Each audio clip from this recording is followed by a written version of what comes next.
आप सभी को मेरा नमस्कार। एक बार फिर से आपका हमारे यूट्यूब चैनल में हार्दिक स्वागत है। जैसा कि मैंने आपको पहले बताया था कि अब की बार जो 9th क्लास है उसका सिलेबस चेंज हो गया है और सभी सब्जेक्ट का चेंज हुआ है।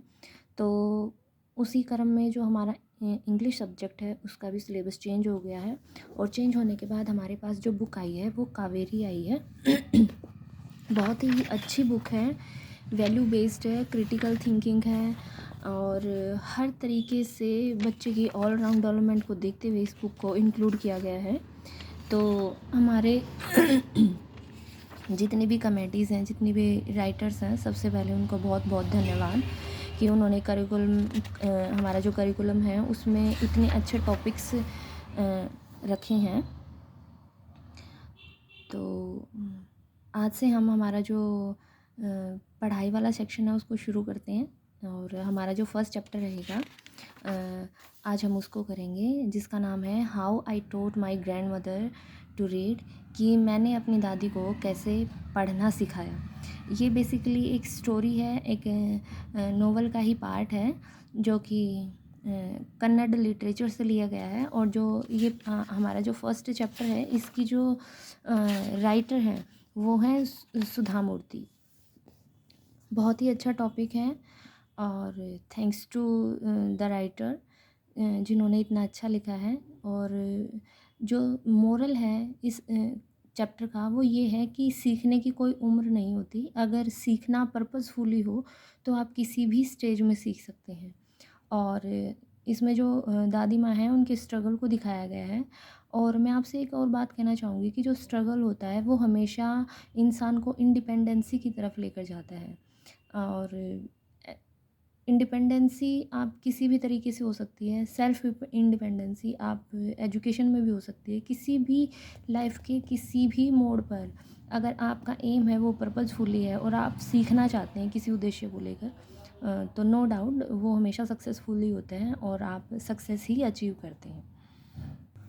तो शुरू करते हैं हम। आज हमारा जो पहला चैप्टर है how I taught my grandmother to read, कि मैंने अपनी दादी को पढ़ना कैसे सिखाया। जो दादी माँ होती हैं वो 62 ईयर ओल्ड लेडी होती हैं और उन्हें 62 ईयर की स्टेज पे जाकर ये रियलाइजेशन होता है कि वो नहीं पढ़ी और इसलिए वो आज दूसरों पर डिपेंडेंट है।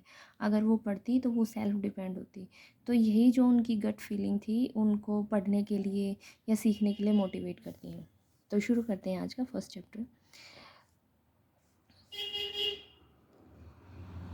When I was a girl of about 12, जब मैं 12 साल की थी। ये जो हमारी लेखिका हैं वो अब अपना जो कन्वर्सेशन है, जो अपना एक्सपीरियंस अपनी दादी के साथ वो बता रही हैं। I use to stay in a village in north Karnataka with my grandparents. तो मैं अपने दादा दादी के साथ उत्तरी कर्नाटका के में रहती थी, गांव में। Those days the transport system was not very good. उन दिनों में जो ट्रांसपोर्ट सिस्टम था वो बहुत ज़्यादा अच्छा नहीं था। So we use to get the morning paper only in afternoon. इसलिए जो हम मॉर्निंग का जो न्यूज़पेपर होता था, जो हमारे घरों में जब हम जो मॉर्निंग में न्यूज़पेपर पढ़ते हैं वो उनको दोपहर में मिलता था।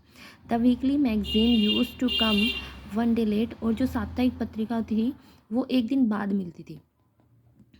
All of us would wait eagerly for the bus. इसलिए हम जो बस होती थी उसका बहुत बेसब्री के साथ इंतज़ार करते थे। Which use to come with the papers weekly magazine and the post. और जब बस आती थी तो उसमें जो समाचार पत्र थे वो भी आती थी, जो साप्ताहिक मैगजीन होती थी वो भी, और जो दूसरी छोटी मोटी पोस्ट होती थी वो भी आती थी। At that time Triveni was a popular writer in the Kannada language. और उसी समय पर क्या था,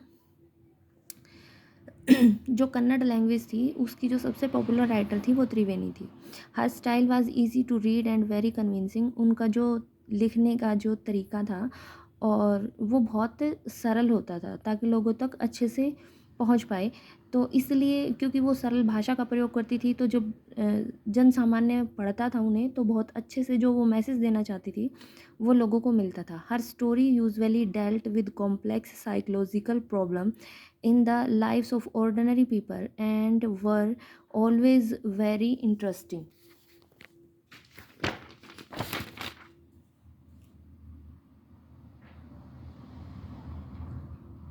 उनकी जो कहानियाँ होती थी वो सामान्य लोगों के जीवन से जुड़ी जटिल मानसिक समस्याओं पर आधारित होती थी, जो कि हमेशा बहुत ही रोचक होती थी, इंटरेस्टिंग होती थी।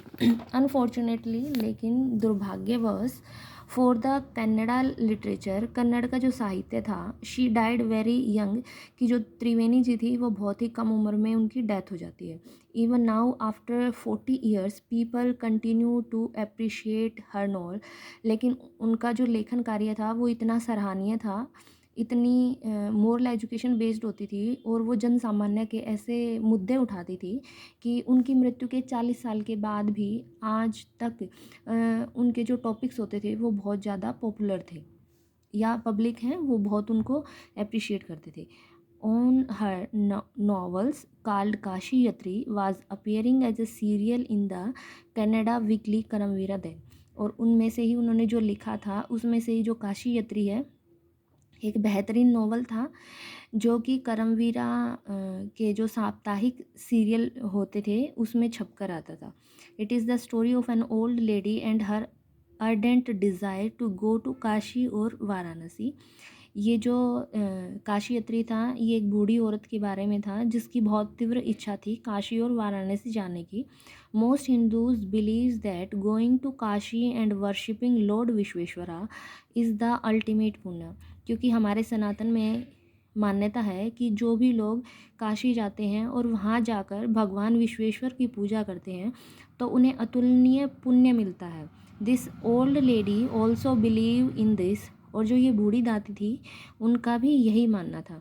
And her struggle to go there was described in that novel, और किस तरीके से उन्होंने वहाँ जाने के लिए जो स्ट्रगल किया था वही सब जो काशी यात्री था उसमें लिखा गया था, वर्णित था। In the story there was also a young orphan girl, उसी कहानी में एक लड़की होती है, ऑर्फन गर्ल होती है। ऑर्फन गर्ल का मतलब, ऑर्फन का मतलब होता है जिसके पेरेंट्स नहीं होते, यानी कि अनाथ। अनाथ लड़की होती है हु फॉल इन लव, जिसे प्यार हो जाता है। But there was no money for wedding, लेकिन उसके पास इतना धन नहीं होता कि वो जिससे प्यार करती है उससे शादी कर सके। In the end the old lady gives away all her saving without going to Kashi. और इस तरीके से फिर जो बूढ़ी औरत होती हैं वो उन्हें अपने जो बूढ़ी औरत होती है जो कि काशी जाना चाहती हैं और लॉर्ड विश्वेश्वरा की पूजा करना चाहती हैं, वो अपना सारा धन उस लड़की को दे देती हैं। शी सेज, वो कहती हैं, the happiness of this orphan girl is more important than worshipping lord Vishweshwara at Kashi.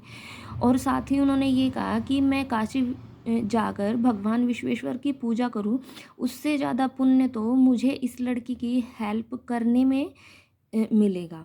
My grandmother Krishtakka never went to school so she could not read. अब जो लेखिका हैं वो अपनी और अपनी दादी की स्टोरी बताती हैं। यहाँ तक हमने जो पढ़ा है वो ये पढ़ा है कि जो काशी यात्री थी, जो कि नोवेल था, जो कि करमवीरा सीरियल था, उसमें हर सप्ताह आता था। तो जो काशी यात्री है उसमें कौन कौन से कैरेक्टर थे और वो किस पर आधारित था, अभी तक हमने ये पढ़ा। अब हम जो हमारी राइटर हैं और जो उनकी ग्रैंड मदर हैं उनके बीच के कन्वर्सेशन के या उनकी लाइफ के बारे में हम पढ़ेंगे। So let's start. My grandmother Krishtakka never went to school so she could not read. अब जो लेखिका वो बताती हैं, उनकी दादी का नाम क्रिस्तिका होता है। वो कहती हैं कि मेरी दादी कभी स्कूल नहीं गई थी, इसलिए उन्हें पढ़ना भी नहीं आता था। Every Wednesday the magazine would come and I would read the next episode of this story to her. इसलिए हर बुधवार को जब मैगजीन आती थी तो मैं उनके लिए एक नया एपिसोड, नया भाग पढ़कर उनको सुनाती थी। During that time she would forget all her work and listen with the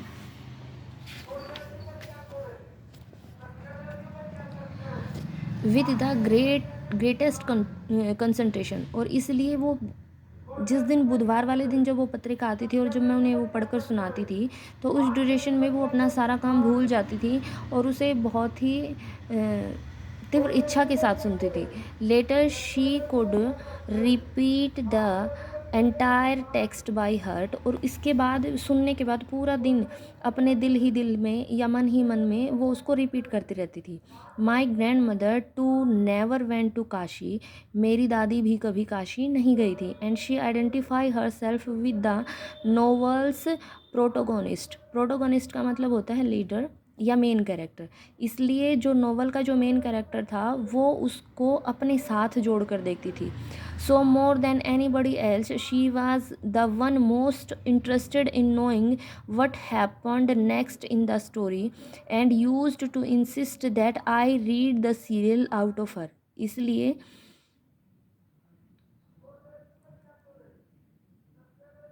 इसलिए वो बहुत ज़्यादा इच्छुक होती थी इस बात को जानने में कि आगे का जो एपिसोड है उसमें क्या होगा।